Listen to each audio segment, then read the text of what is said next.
Bonjour tout le monde, aujourd'hui on va fabriquer une batterie de vélo de marque Kumoto. C'est une batterie, alors ça serait, pourquoi fabriquer une batterie? Parce qu'en fait cette batterie là, il est complètement HS et le niveau de cellule c'est complètement HS. On ne peut pas la récupérer et le BMS aussi comme vous le voyez ici, je ne sais pas si vous voyez ou pas, il est complètement rouillé. Donc on va mettre un autre BMS, c'est pas pareil mais un peu de BMS, enfin des BMS classiques plutôt. Vous voyez ici, il y a, au niveau de sortie, il y a 5 fils. Tac, tac, là-bas. Le BMS qu'on va mettre, il sera 2 fils de sortie, positif et négatif. Au niveau du chargeur aussi, il y a 3 fils et on va mettre juste 2 fils. Et le bouton de allumage ici, on va la supprimer complètement. Et pour tout ça, restez avec moi et on va voir comment on va la faire de A à Z. Alors, let's go.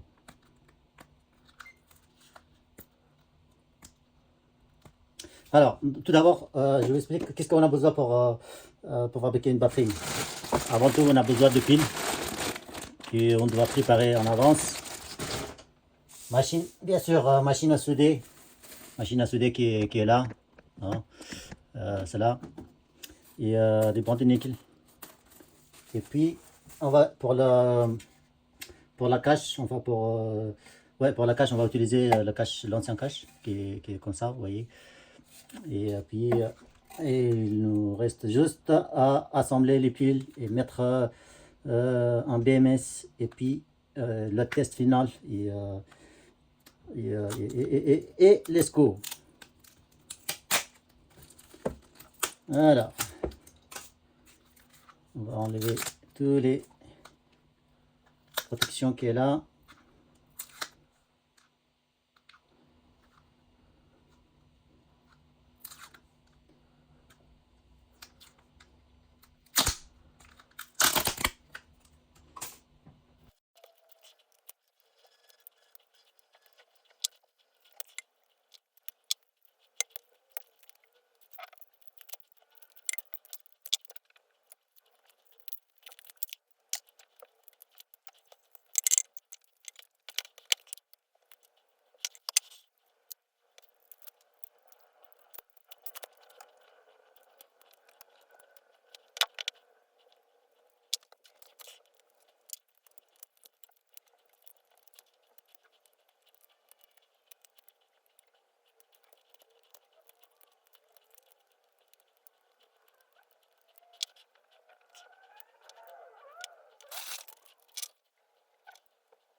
Voilà, j'ai tout branché, mon BMS, les fils, et maintenant on va tester. Hein. Le port chargeur qui avait deux câbles, qui avait trois câbles d'origine, je l'ai enlevé, j'ai mis un autre port chargeur comme celui-là, et qui a deux câbles, parce que le trois câbles ça marche pas avec ce BMS. Bien sûr, on va changer aussi son chargeur, parce que le chargeur d'origine ça marche pas avec ce BMS. Et maintenant, on va juste tester pour voir si ça charge ou si ça donne, déjà si ça pète pas. Normalement, il n'y aura pas de problème. Ah, jusqu'à ici, c'est bon. On va regarder notre sortie, si ça sort le bon voltage. Tac, tac. Alors, est-ce que vous voyez ou pas?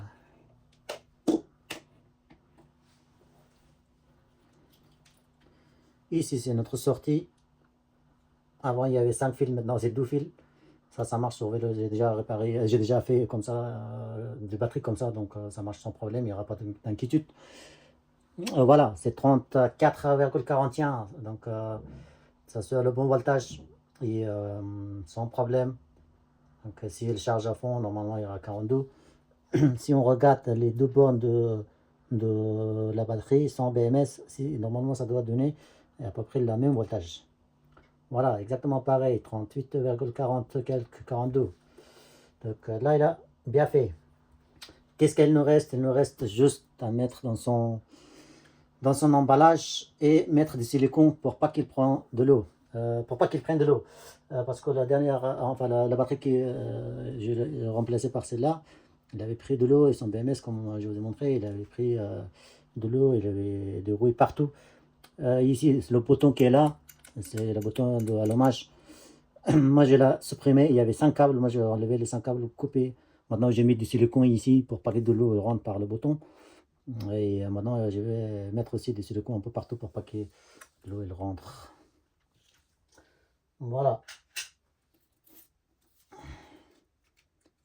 On va mettre un truc comme ça. Pour bien protéger notre BMS, parce que le BMS est fragile. Hein,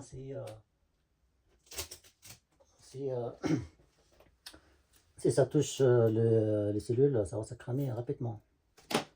Tac, tac. Je vais le mettre plus de... Ça, c'est le papier qui empêche de toucher le BMS cellule. C'est super important. Il faut bien protéger.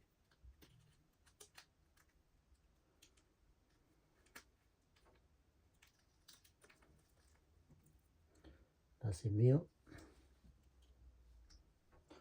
Maintenant qu'on a fait ça, on va la bien scotcher. On ne peut pas mettre n'importe quel scotch, hein. Il faut avoir du scotch qui ça ne craint pas par la chaleur.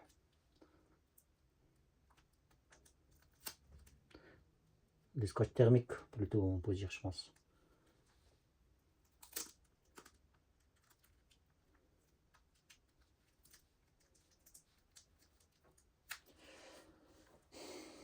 Voilà, voilà. Bien sûr, il y avait de protection un peu partout.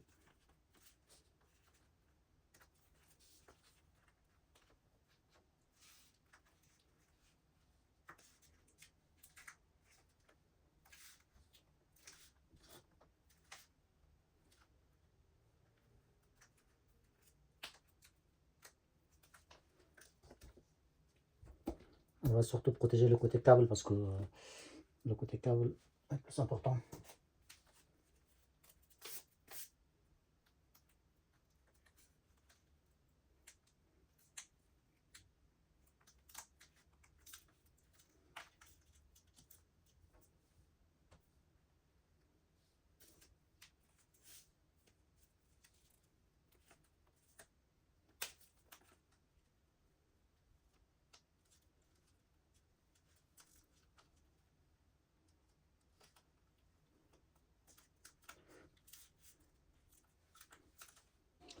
Alors, je l'ai mis dedans. Vous voyez. Là, on va retester pour voir si pendant l'installation, si un de ces câbles n'est pas débranché ou cassé.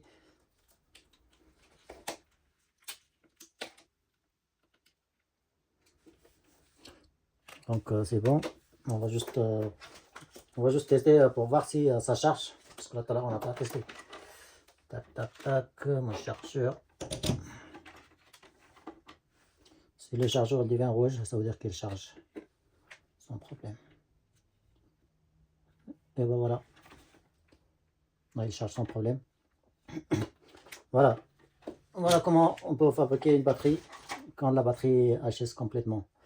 Normalement, vous n'avez pas de difficulté si vous avez un peu la connaissance au niveau de l'électronique. Maintenant, qu'est-ce qu'on va faire? On va mettre un pot de silicone partout. Pourquoi? Parce que s'il prend de l'eau, il va retomber en panne. Donc moi, j'ai pas envie que mon client il m'appelle. Dans 2-3 mois, il m'appelle que la batterie est retombée en panne. C'est pour ça, je vais mettre du silicone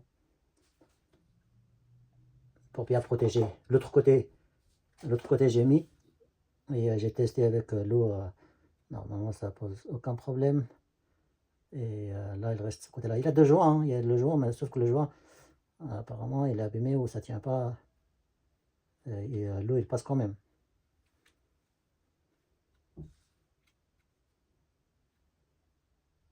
Alors, on va mettre des, vous voyez, des silicones comme ça, un peu partout, pour être sûr que l'eau, il passe pas.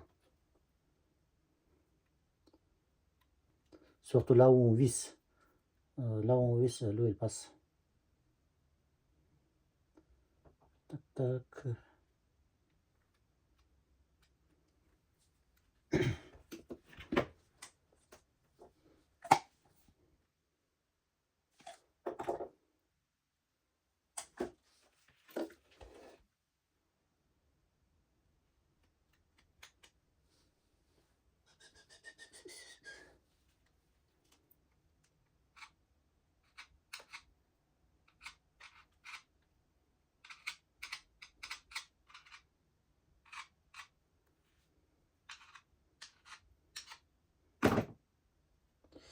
Ça sent fort un peu.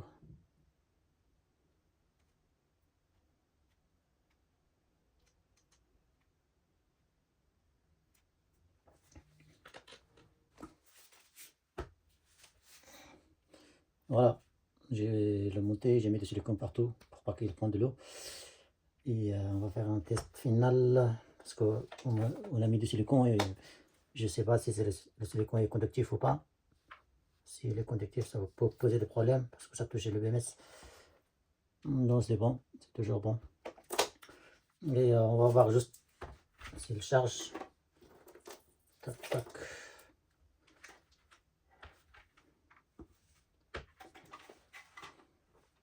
C'est rouge. Parfait, tout est bon.